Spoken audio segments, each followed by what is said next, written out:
নমস্কার বন্ধুরা, আমার চ্যানেলে দীপিকাতে সবাইকে স্বাগত। আজ আমি তোমাদের সঙ্গে চিকেন 65 রেসিপি শেয়ার করছি। প্রথমে 500 গ্রামের মতো চিকেন নিয়েছি, তারপর হাফ বাটি মতো টক দই দিয়ে দিয়েছি। এরপর ভালো মতো করে আমি ম্যারিনেট করে নেব। একে একে মশলাগুলি দিয়ে দিচ্ছি।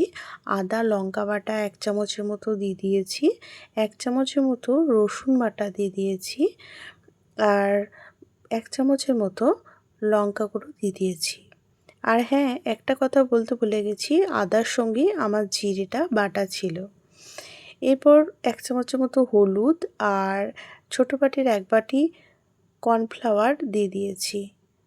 আর অবশ্যই কারি পাতা দিতে হবে, কারি পাতা দিয়ে দিয়েছি, আর একটা ডিম দিয়ে দিয়েছি। এরপর হাতের সাহায্যে ভালো মতো করে মাখিয়ে নেব। ম্যারিনেট অবস্থায় তোমরা যত বেশি সময় ধরে রাখতে পারবে ততটাই চিকেন 65 সফট হবে। আমি 1 ঘন্টা মতো ম্যারিনেট অবস্থায় রেখেছিলাম। তারপর 1 ঘন্টা পর ফ্রাই প্যানের মধ্যে সর্ষের তেল দিয়ে চিকেনগুলিকে মিডিয়াম আঁচে এপিট ওপিট করে ভেজে নিয়েছি।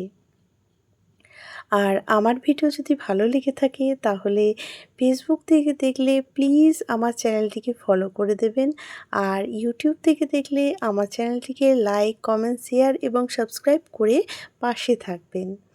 এরপর আমি 2-3 ব্যাচে চিকেনগুলিকে ভেজে নিয়েছি। ভাজা হয়ে গেলে একটি পাত্রে তুলে রেখে দিয়েছি। এরপর কড়াইয়ের মধ্যে সর্ষের তেল দিয়ে রসুন কুচি দিয়ে দিয়েছি। রসুন কুচিটিকে দিয়ে ভালো মতো করে ভেজে নিয়েছি। এই রেসিপিটি বানানো খুবই সহজ। তারপর লঙ্কা কুচি আর কারি পাতা কুচি দিয়ে দিয়েছি। এরপর ভালো মতো করে ভেজে নিয়েছি। তারপর হাফ বাটি মতো টমেটো সস দিয়ে দিয়েছি। এই টমেটো সসটা আমাদের বাড়ির তৈরি।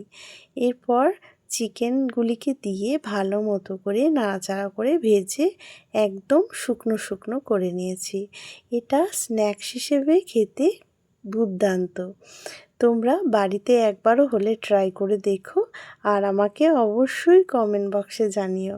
আমরা তো এটা গরম গরম খিচুড়ির সঙ্গে সার্ভ করেছিলাম। খেতে কিন্তু অপূর্ব ছিল।